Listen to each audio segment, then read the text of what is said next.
أعوذ بالله من الشيطان الرجيم. بسم الله الرحمن الرحيم. يا أيها الناس اعبدوا ربكم الذي خلقكم والذين من قبلكم لعلكم تتقون. السلام علیکم ورحمۃ اللہ وبرکاتہ. سامعین محترم، آج انشاءاللہ العزیز سورہ بقرہ کی آیت نمبر 21 کا ترجمہ اور تفسیر ہوگا. اللہ رب العالمین کا ارشاد ہے، یا ایھا الناس اعبدوا، اے لوگو، یا ایھا الناس، اے لوگو، اعبدوا ربکم، اپنے پروردگار کی عبادت کرو، الذی خلقکم، جس نے تمہیں پیدا کیا، والذین من قبلکم، اور ان لوگوں کو پیدا کیا جو تم سے پہلے گزرے ہیں، لعلکم تتقون، تاکہ تم متقی بن جاؤ. الذی، وہ پروردگار، جعل لکم الارض فراشا، جس نے تمہارے لیے زمین کو بچھونا بنایا، والسماء بناء، اور آسمان کو چھت بنایا، وانزل من السماء ماء، اور آسمان سے پانی برسایا، فاخرج به من الثمرات رزقا لکم، فاخرج به، پس اس نے اس پانی کے ذریعے سے نکالا، من الثمرات، پھل، رزقا لکم، تمہارے رزق کے طور پر، وانزل من السماء ماء، اور اس نے آسمان سے پانی برسایا، فاخرج به، بس اس پانی کے ذریعے سے نکالے، من الثمرات، پھل، رزقا لکم، تمہارے رزق کے طور پر، فلا تجعلوا للہ اندادا، فلا تجعلوا، لہذا نہ ٹھہراؤ، للہ، اللہ تعالیٰ کے ساتھ، اندادا، شریک، وانتم تعلمون، جبکہ تم یہ سب باتیں جانتے ہو. اس سے پہلے اللہ رب العالمین نے لوگوں کے 3 اقسام بیان کر دیے تھے اور ہر ایک کا انجام بیان کر دیا تھا. اب اللہ رب العالمین نے عام لوگوں کو ندا کر کے ان کو صرف اپنی عبادت کی دعوت دی ہے. گوئے کہ اللہ کی وحدانیت بیان ہو رہی ہے یہاں سے، یا ایھا الناس اعبدوا سے. تو ان 2 آیتوں کے اندر اللہ رب العالمین نے لوگوں کو اس بات کی طرف، اس امر کی طرف متوجہ کیا ہے جس کے لیے لوگ پیدا کیے گئے ہیں. وما خلقت الجن والانس الا لیعبدون، وہ ہے اللہ کی صرف عبادت، اللہ کے علاوہ کسی کی عبادت نہ کرنا. یہ جن اور انس کی خلقت کا مقصد اور بنیاد ہے. تو اللہ رب العالمین نے ان کی جو بنیادی مقصد تھا پیدائش کا، اس کی طرف لوگوں کو متوجہ کیا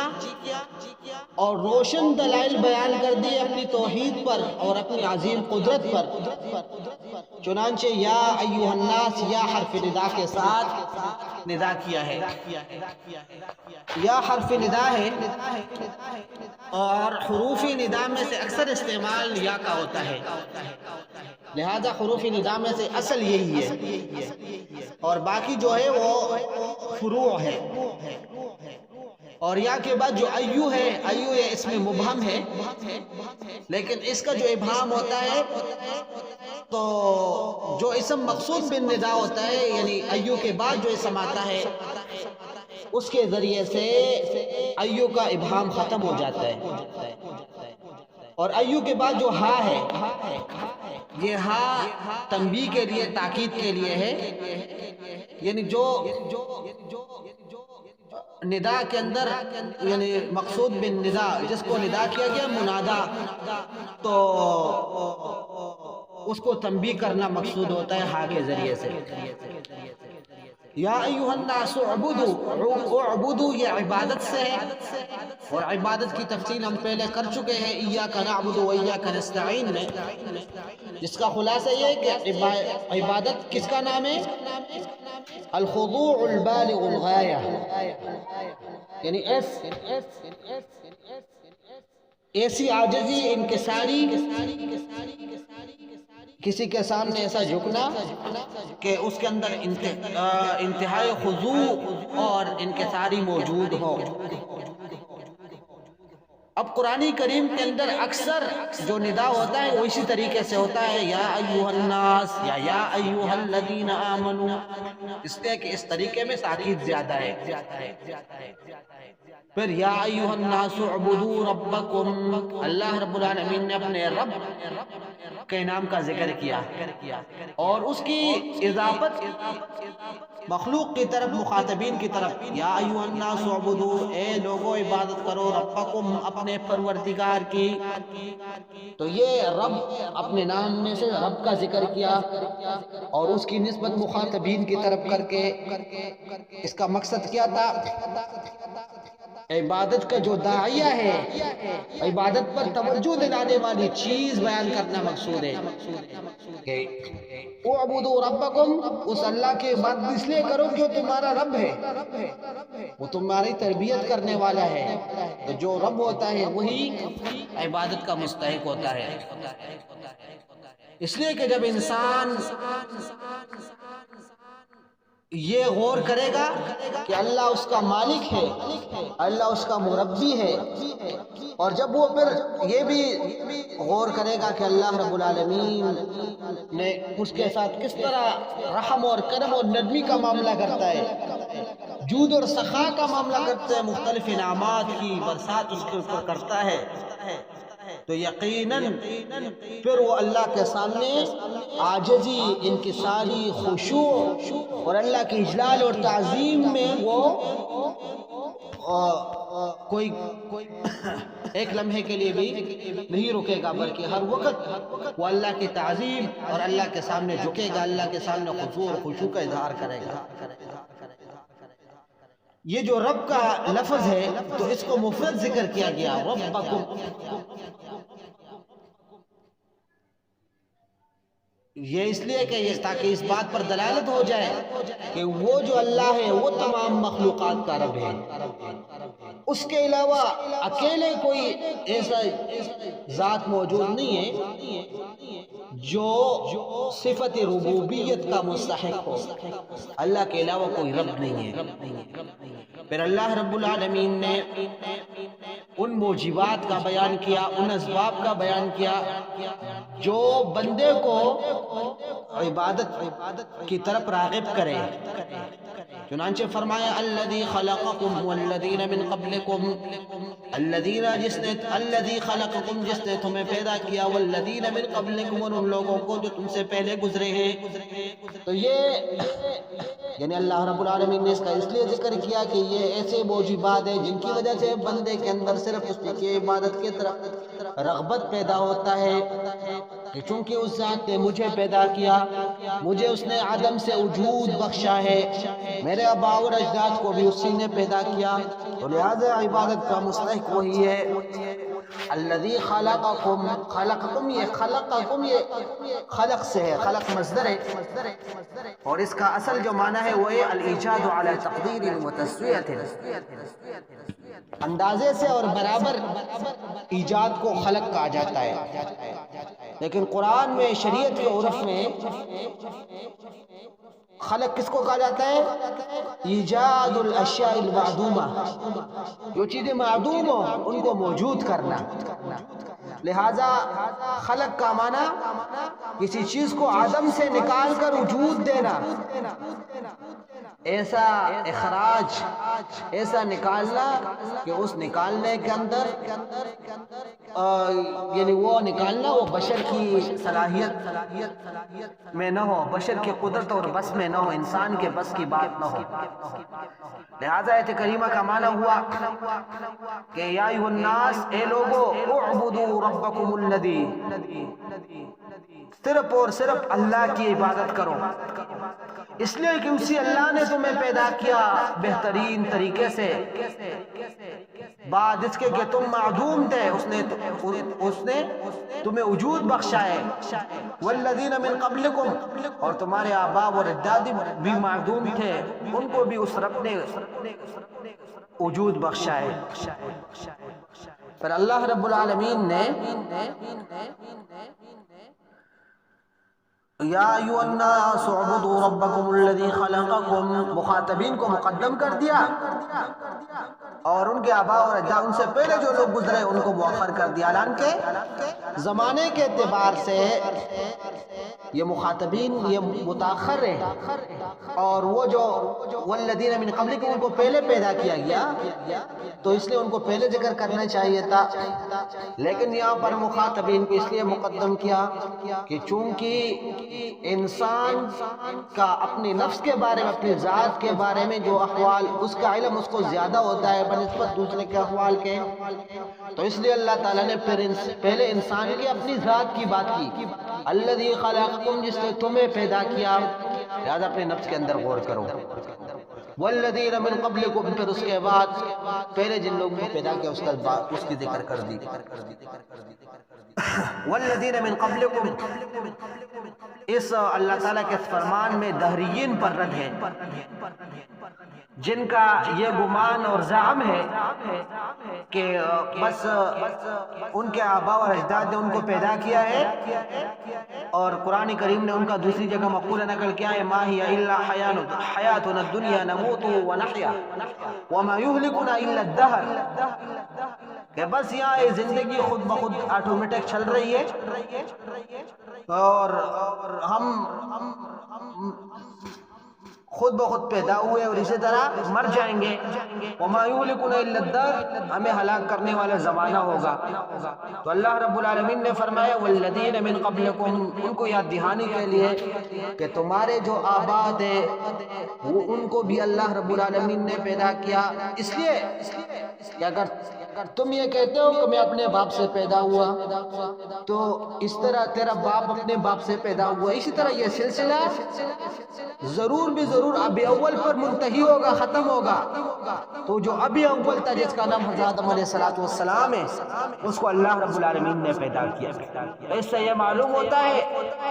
کہ اللہ رب العالمین وہ اس کائنات کا خالق، وہی اس کائنات کا مدبر، وہی اس کائنات کا صانع ہے، لہذا وہی عبادت کا مستحق ہے۔ لعلکم تتقون، لعلکم تتقون، یہ اعبدوا ربکم، یہ جو عبادت کا امر دیا ہے اس کی تعلیل بیان کی، اس کی علت بیان کی اور تفصیل کے ساتھ بیان کر دی گئی کہ لعلکم تتقون، کہ تمہیں عبادت کا حکم اس لیے دیا گیا تاکہ تم متقی بن جاؤ۔ لعلکم تتقون، یہ لعل جو ہے یہ حرف ترجی ہے، حروف ترجی میں سے یہ ایک حرف ہے، اور ترجی کس کو کہا جاتا ہے؟ ترجی کسی چیز کی امید کرنا جب اس کا سبب بھی حاصل ہو جائے، اس کا موانع بھی منتفی ہو جائے، تو اس وقت اس کے حصول کی توقع کرنا اس کو ترجی کہا جاتا ہے۔ اب یہاں پر اس آیت کریمہ کے اندر جس چیز کی حصول کی توقع کی جاتی ہے وہ ہے تقوی، اور تقوی کا سبب وہ ہے عبادت، اس لیے کہ عبادت کے ذریعے سے انسان وہ تقوی کے درجے کو پہنچتا ہے۔ تقوی کس کا معنی ہے؟ ہدایت اور کامیابی پانا۔ اب یہ جو ترجی ہوتی ہے عام طور پر کلام کے اندر جو حروف ترجی ذکر کی جاتی ہے تو وہ متکلم کی طرف سے ہوتی ہے، لیکن کبھی کبھی ترجی کلام کا مقصد ہوتا ہے مخاطب کی طرف ترجی کا مقصد ہوتا ہے۔ تو امید کرنے والا، توقع رکھنے والا وہ متکلم نہیں ہوتا بلکہ مخاطب کبھی کبھی ہوتا ہے۔ اس آیت کریمہ کے اندر بھی یہی ہے کہ یہاں پر جو توقع رکھنے والے مراد ترجی امید کرنے والے تو وہ مخاطب کے اعتبار سے ہے، متکلم یعنی اللہ کے اعتبار سے نہیں ہے، اس لیے کہ متکلم اللہ رب العالمین کی ذات ہے، اللہ رب العالمین عالم الغیب والشہادہ ہے اللہ رب العالمین۔ اور کسی چیز کے حصول کی توقع کرنے کا کیا مطلب ہوتا ہے کہ اس کو یہ تردد اور شک ہو کہ یہ چیز واقعی ہوگی یا نہیں ہوگی، لیکن وقوع کا رجحان ہو، وقوع راجح ہو، واقعی ہونا راجح ہو، تو اس کو کیا کہا جاتا ہے؟ امید کہا جاتا ہے۔ یعنی ایک ہوتا ہے شک اور ایک ہوتا ہے امید۔ شک میں تو جانبین برابر ہوتے ہیں، وقوع اور عدم وقوع، وجود اور عدم دونوں برابر ہوتے ہیں، اور ترجیح کے اندر اس کو تردد ہوتا ہے وقوع اور عدم وقوع میں، لیکن وقوع کو رجحان، اس کے واقع ہونے کو رجحان ہے، تو اس کو امید اور ترجیح کہا جاتا ہے۔ اور اللہ رب العالمین کی طرف اس کی نسبت کرنا جائز نہیں ہے، اس لیے کہ اللہ تعالیٰ کسی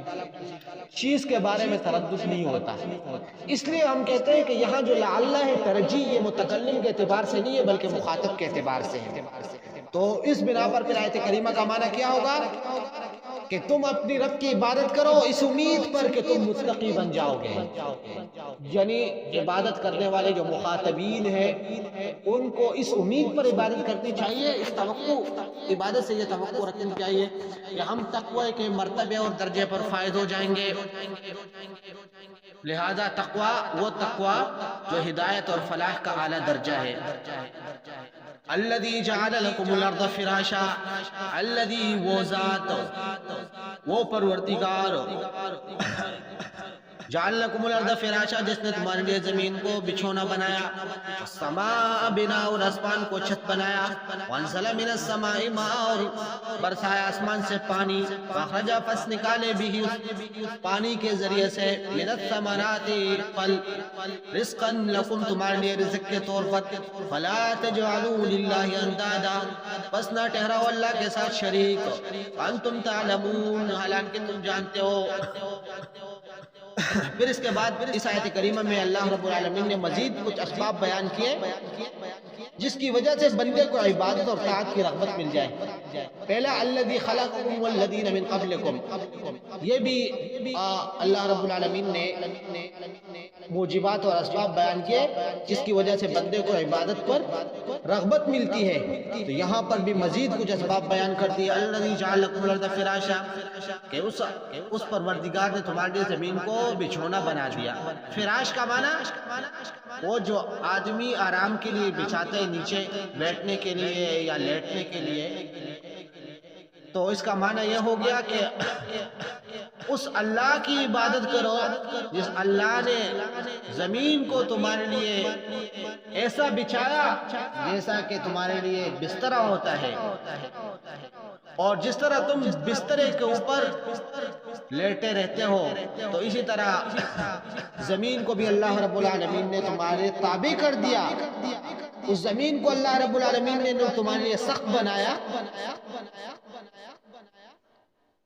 اور نہ تمہارے لیے زیادہ نرم بنا دیا تاکہ اس پر ٹہرنا تمہارے لیے آسان ہو، اور اللہ رب العالمین نے زمین کے باطن کے اندر تمہارے لیے مختلف قسم کے منافع رکھے۔ اب یہ جو زمین کو فراش کی صورت میں اللہ رب العالمین نے بیان کیا تو اس بات کی منافی نہیں ہے کہ زمین گول نہیں ہے، جس طرح سائنسدان ازان کہتے ہیں زمین گول ہے، اس کا یہ مطلب نہیں ہے کہ قرآن کریم نے اس کی نفی کر دی، اس لیے کہ قرہ گول چیز جو ہوتی ہے، قرہ بھی جب زیادہ بڑا ہوتا ہے تو اس کا ایک ٹکڑا وہ سطح کی طرح ہوتا ہے، جس طرح سطح سے جس طریقے سے ارتفاع حاصل کیا جا سکتا ہے تو قرہ کے بڑے ٹکڑے سے اس طرح حاصل کیا جا سکتا ہے، تو اس لیے اس کو اس اعتبار سے بچھونا کہا گیا۔ والسماء بنا، اور آسمان کو چھت، گھر کے چھت کو بنا کہا جاتا ہے۔ اللہ رب العالمین نے زمین کے لیے آسمان کو چھت کی طرح بنایا، اور یہ ایسا لگتا ہے جیسا کہ قبہ ہوتا ہے اور اس کے اوپر چھت یا ایک قبہ گویا کہ زمین کے اوپر رکھا ہوا ہے، ایک گنبد رکھی ہوئی ہے زمین کے اوپر، آسمان اس طرح لگتا ہے۔ چنانچہ اللہ تعالیٰ فرماتے ہیں وَجَعَلْنَا السَّمَاءَ سَقْفًا مَحْفُوظًا وَهُمْ عَنْ آيَاتِهَا مُعْرِضُونَ۔ اب اس آیت کریمہ کے اندر اللہ رب العالمین نے زمین کے پیدائش کو آسمان کی پیدائش پر مقدم کیا، اس لیے کہ زمین جو مخاطبین ہیں ان کے زیادہ قریب ہے، اور زمین سے انتفاع یہ زیادہ ظاہر ہے، اور زمین سے انتفاع اکثر ہے بنسبت آسمان سے انتفاع کے، اس لیے زمین کے خلق کو آسمان کی خلق سے مقدم کر دیا۔ بعض علماء کرام فرماتے ہیں کہ جب انسان اس عالم کے اندر سوچتا ہے تو اس عالم کو وہ ایک کمرے کی طرح پائے گا، جو کمرہ کسی کے لیے بنایا گیا ہو، اور جس چیز کی بھی حاجت، یعنی یہ عالم ایسا کمرہ ہے، ایسے کمرے کی طرح ہے کہ جس چیز کی بھی آدمی کو ضرورت اور حاجت ہو اس کے اندر میسر ہے۔ لہٰذا اس کمرے کا جو آسمان ہے تو اس کا چھت ہے، زمین یہ اس کا بستر ہے، ستارے یہ اس کی لائٹیں ہیں، اور انسان گویا کہ اس کمرے کا مالک اور اس کے اندر متصرف ہے۔ مختلف قسم کی نباتات، پھل اور پودے وغیرہ، درخت وغیرہ یہ اللہ رب العالمین نے ان کے نفع کے لیے پیدا کیے گئے۔ اسی طرح مختلف قسم کے جاندار اللہ رب العالمین نے ان کے مصالح اور منافع کے لیے پیدا کیے۔ تو یہ تمام چیزیں اللہ رب العالمین کی خالقیت، اس کی مدبریت اور اس کے حکمت بالغہ، قدرت غیر متناہیہ کی دلیل ہے۔ پھر اللہ تعالیٰ نے فرمایا وَأَنزَلَ مِنَ السَّمَاءِ مَاءً، اور اس اللہ رب العالمین نے آسمان سے پانی برسایا، فَأَخْرَجَ بِهِ مِنَ الثَّمَرَاتِ، پس نکالے بھی پانی کے ذریعے سے من الثمرات، پھل، رزقا لکم، تمہارے رزق کے طور پر۔ السماء سے مراد یہاں پہ بادل ہے، جس طرح پہلے بھی ہم بتا چکے ہیں، اور ثمرات پھلوں کو کہا جاتا ہے رزق۔ رزق انسان کے فائدے کی صلاحیت جس چیز کے اندر ہو اس کو رزق کہا جاتا ہے۔ یہ فاخرج بھی کے اندر جو بھی ہے با سببیہ ہے، تو مطلب یہ ہے کہ یہ پانی فاخرج بھی من الثمرات، یہ پانی خروج الثمرہ کے لیے سبب ہے، یعنی پانی کو اللہ رب العالمین نے میوجات اور پھل نکالنے کا سبب بنایا ہے، حالانکہ وہ قادر ذات ہے اس بات پر کہ وہ پھل بغیر سبب کے پیدا کرے، جس طرح کہ اس نے اسباب پیدا کیے، تو اسی طرح اللہ تعالیٰ مسببات بھی بغیر سبب کے پیدا کر سکتا ہے۔ اور یہاں پر جو ماءً اور رزقاً نکرہ ذکر کیے گئے، تو علماء فرماتے ہیں کہ یہ تنکیر یہ تبعیض کے لیے ہے، اور اس کا مطلب یہ ہے کہ ماءً سے مراد یعنی پانی کا جو لفظ جن افراد کے لیے وضع ہے وہ تمام افراد مراد نہیں ہے، اسی طرح رزق کا جو لفظ جن افراد کے لیے وضع ہے وہ تمام افراد مراد نہیں ہے، بلکہ بعض پانی اور بعض رزق مراد ہے۔ اس لیے کہ وَأَنزَلَ مِنَ السَّمَاءِ مَاءً، کہ اللہ رب العالمین نے آسمان سے پانی برسایا، تو سارا پانی تو آسمان سے نہیں برستا، کچھ پانی زمین میں بھی موجود ہوتا ہے۔ اسی طرح اللہ رب العالمین نے پھلوں کو تمہارا رزق بنا دیا، تو رزق وہ صرف پھلوں کے اندر منحصر نہیں ہے بلکہ پھلوں کے علاوہ بھی رزق ہوتا ہے۔ تو رزقاً کا مطلب بعض رزق، ماءً کا معنی بعض پانی، اس لیے ہم کہتے ہیں کہ یہاں پہ جو تنکیر ہے یہ تبعیض کے لیے ہے۔ آیت کریمہ کا معنی پھر یہ ہوگا انزل من السماء بعض الماء فاخرج به من الثمرات بعض ما يكون رزقا لكم، پھر اللہ تعالیٰ نے فرمایا فلا تجعلوا للہ اندادا، پس نہ ٹھہراؤ اللہ کے لیے شریک، وانتم تعلمون، حالانکہ تم جانتے ہو۔ انداد یہ ندن کی جمع ہے، اور ند کا معنی کسی چیز کا مثل برابر ہونا، ایسا مثل ایسا کہ اس کا ضد ہو، تو اس کو ند کہا جاتا ہے. اور یہ اصل میں ند البعیر، ند یند سے ہے، اس کا معنی اون جب بدک جاتا ہے، وحشی بن جاتا ہے، تو اس کو ند البعیر کہا جاتا ہے. اب اس آیت کریمہ کا مطلب یہ ہے کہ فَلَا تَجْعَلُوا لِلَّهِ أَمْثَالًا وَنُظَرًا، کہ اللہ رب العالمین کے برابر کسی کا نہ ٹھہراؤ، کہ تم ان کی جس طرح اللہ کی عبادت کرتے ہو ان کی عبادت کرنے لگ جاؤ. جس طرح تم اللہ تعالیٰ کو معبود سمجھتے ہو ان کو تم الہ اور معبود سمجھنے لگ جاؤ. جس طرح تم اللہ کو نفع اور نقصان کا مالک کا سمجھتے ہو تو ان کے بارے میں تمہارا یہ عقیدہ بن جائے کہ یہ بھی نفع اور نقصان دینے والے ہیں. جس طرح اللہ رب العالمین کے لیے صرف تم جن صفات کو ثابت کرتے ہو وہ صفات ان کے لیے بھی ثابت کرنے لگ جاؤ تو یہ ایسا ہو گیا کہ تم نے اللہ رب العالمین کے ساتھ کسی کو شریک ٹھہرایا. وَأَنْتُمْ تَعْلَمُونَ، حالانکہ تم جانتے ہو کہ کوئی چیز اللہ رب العالمین کے برابر نہیں ہو سکتی. وَأَنْتُمْ تَعْلَمُونَ، حالانکہ تم جانتے ہو، تم علم والے ہو، تم غور و فکر والے ہو. اگر تم معمولی غور و فکر سے کام لیتے تو ضرور تم اس نتیجے پر پہنچ جاؤ گے کہ عبادت کا مستحق صرف اللہ کی ذات ہے، اور تم ضرور غور و فکر کے نتیجے میں شرک کو چھوڑ دو گے. لہذا یہ فَلَا تَجْعَلُوا لِلَّهِ اندازہ میں جو فا ہے تو یہ فا تفریعیہ ہے اور اس جملے کو سابق کلام پر مرتب کرنا مقصود ہے. یعنی اعبدوا ربکم الذی خلقکم، سابقہ آیت میں کیا تھا؟ اللہ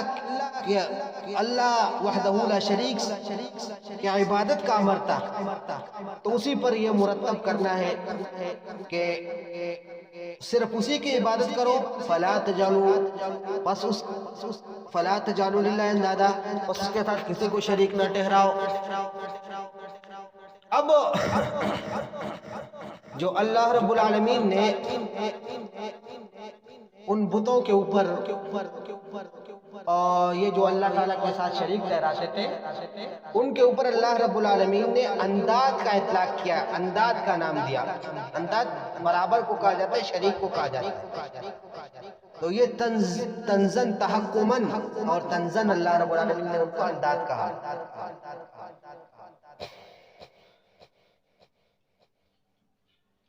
اور دوسری وجہ یہ ہے کہ جب مشرکین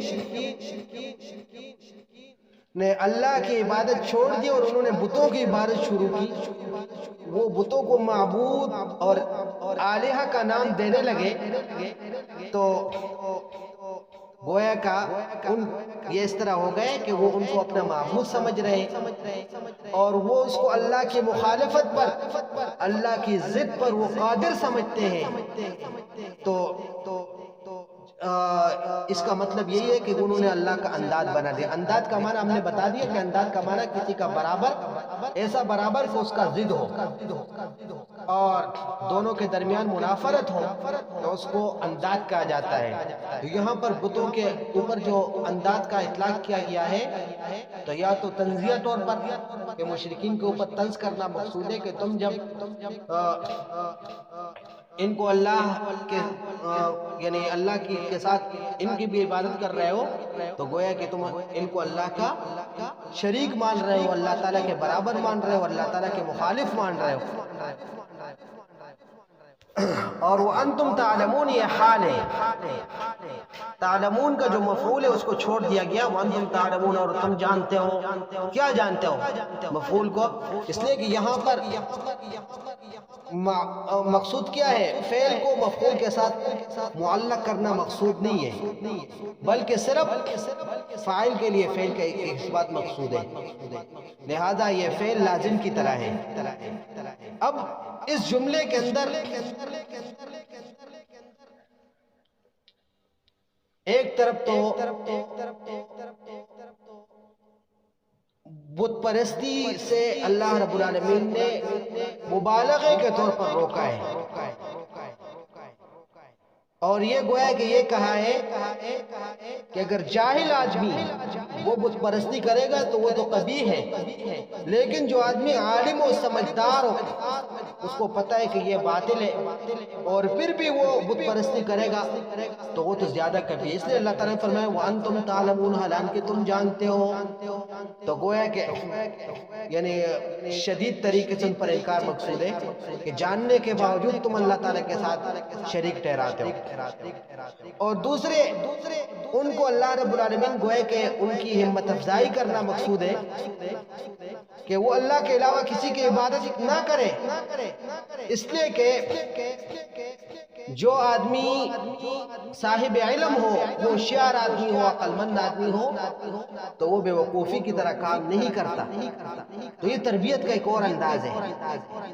اللہ رب العالمین مربی ذات ہے، اور مربی ذات وہ جب کسی چیز سے منع کرتا ہے تو اس میں وہ سختی بھی کرتا ہے اور اس میں ہمت افزائی بھی کرتا ہے، تاکہ جس کو منع کیا گیا ہے وہ نا امید نہ ہو جائے۔ تو اسی طرح یہاں پر بھی اللہ رب العالمین نے بت پرستی سے منع کیا، ایک طرف سختی کر دی۔ اسی ایک کلام کے اندر دو انداز اختیار کیے کہ تم تو عالم ہو کر ایک کام کرنا، علم کے باوجود ایک کام کرنا، یہ تو زیادہ قبیح ہے۔ اور دوسرے ایک طرف ہمت افزائی بھی مقصود ہے کہ اگر صاحب علم آدمی بے وقوفوں کی طرح کام کرے یہ مناسب نہیں ہوتا۔ یہ تربیت کا انداز ہے۔ بہرحال احادیث نبویہ کے اندر بہت سارے احادیث اس بات میں وارد ہے جس میں اللہ کی توحید کی طرف دعوت ہے، شرک سے منع کیا گیا ہے۔ عبداللہ بن مسعود رضی اللہ تعالیٰ عنہ کی حدیث ہے، قلت یا رسول اللہ ای الذنب اعظم عند اللہ، کہ میں نے کہا اے اللہ کے رسول، اللہ کے ہاں کون سا گناہ سب سے بڑا ہے؟ قال ان تجعل للہ ندا وهو خلقک، رسول اللہ صلی اللہ علیہ وسلم نے فرمایا کہ آپ اللہ کے لیے شریک بنا دو حالانکہ اللہ نے تجھے پیدا کیا ہے۔ حافظ ابن کثیر رحمۃ اللہ علیہ فرماتے ہیں کہ یہ آیت کریمہ صرف اور صرف اللہ رب العالمین کی توحید بالعبادہ پر دلالت کرتی ہے کہ عبادت کی مستحق وہی ہے۔ جو بندہ بھی موجودات سفلیہ اور موجودات علویہ یعنی زمینی موجودات آسمانی موجودات میں تأمل کرے گا، مختلف اشکال اور الوان میں غور و فکر کرے گا، مختلف طبائع اور منافع میں غور و فکر کرے گا، تو ضرور بھی ضرور وہ اس کی خالق کی قدرت جان لے گا، اس خالق کی حکمت، اس کی علم، اس کی عظیم بادشاہت کا اس کو علم ہو جائے گا۔ جس طرح کے بعض اعراب سے جب پوچھا گیا، بعض دیہاتیوں سے کہ مت دلیل والا وجود الہ تعالی، اللہ تعالیٰ کے وجود کی کیا دلیل ہے؟ وہ کہ یا سبحان اللہ، ان البعیر لا يدل على البعر، ان البعر لا يدل على البعیر، کہ یہ جو مینگنی ہوتی ہے، اون کی مینگنی، وہ اون پر دلالت کرتی ہے۔ وَإِنَّ أَثَرَ الْقَدَمِ يَدُلُّ عَلَى الْمَسِيرِ، اور قدم کے نشانات وہ چلنے والے پر دلالت کرتی ہے۔ فَسَمَاءُ ذَاتُ أَبْرَاجٍ وَأَرْضٌ ذَاتُ فِجَاجٍ وَبِحَارٌ ذَاتُ أَمْوَاجٍ أَلَا يَدُلُّ هَذَا عَلَى وُجُودِ اللَّطِيفِ الْخَبِيرِ، بس اتنے بڑی آسمان برجوں والی، اتنی بڑی زمین کشادہ ٹکڑوں والی، راستوں والی، اور اتنی بڑی سمندر موجوں والی، کیا وہ اس لطیف الخبیر ذات کی وجود پر دلالت نہیں کرے گی؟ بلا، کیوں نہیں کرے گی؟ بس آج کے لیے اتنا ہی کافی۔